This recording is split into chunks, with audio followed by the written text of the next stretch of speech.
Well, Canadian MPs will discuss a report next week on whether Speaker Greg Fergus should be punished for a video that was played at the Ontario Liberal Convention.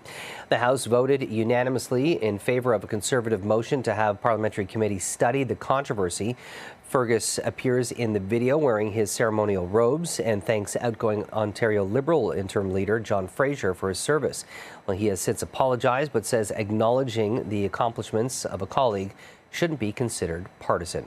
Well, for more on this, let's bring in CTV's political analyst, Scott Reid. Always great to chat. Scott, I'm curious, did Mr. Fergus break, any rules here? What's your take on this situation? Yeah, he certainly did depart from tradition. Look, there's an expectation that the Speaker rises above partisanship and that the Speaker is not going to involve and engage in partisan activities. And so, appearing in that video, probably was a mistake. It was certainly a misjudgment to do so wearing his speaker's robes, putting on the garb of the speaker.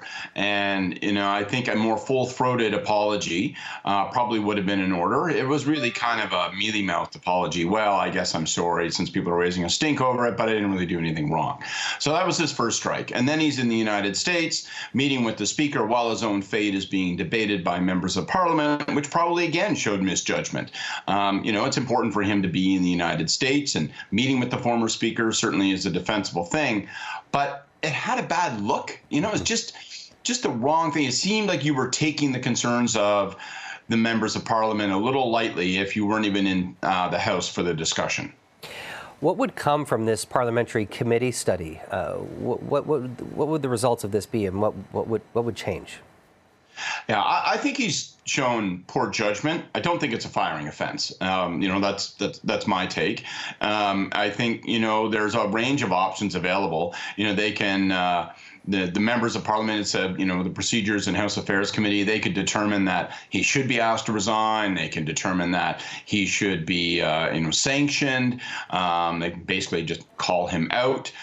They could put in place stricter guidelines in future to govern this kind of issue and restrict people's discretion who sit in the speaker's chair. So there's a range of things they might do. Most of them are unexciting to all of us, with the exception of resignation. If they were to force his resignation, that would be 2 speakers in a row. Suddenly the speaker's chair is the hottest seat in the House. I was going to just ask you, have you ever experienced a time where the Speaker of the House has made so many headlines? This is number 2 in the last couple of months. Yeah, and there's a couple of, backstories to this. I mean, first of all, again, I don't want to excuse his misjudgment. He made a misjudgment, a little bit of hubris, and I've known Greg Fergus since we were both 18 years old. I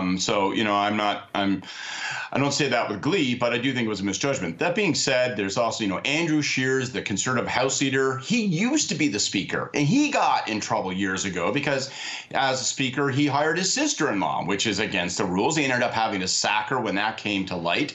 So there's a little bit of backdoor drama. Also, Conservatives voted against Fergus to be the Speaker. They expressed displeasure from the beginning. So it has a touch of a partisan campaign feel to it as well. And of course, the House in a minority situation, very partisan, very politicized, very amped up. So all of that plays into this as well. Could this just be put to bed with a simple apology and let's just move on and tackle the much bigger issues that are facing Canadians? Maybe goofy answer, yes and no. Perhaps if he'd had a very, very sincere, full-throated apology at the outset that wasn't qualified, that had come quicker, perhaps. My honest guess is that by making this misjudgment, he armed his opponents. A lot of the Conservatives really had it in for him. And to some degree, he kind of put his head on the block. I don't think it'll get chopped off, but they're going to graze it with a blade. And frankly, I think he can look at the mirror and blame that fellow looking back at him. CTV's political analyst, Scott Reid, we appreciate your time as always. Thanks for joining us.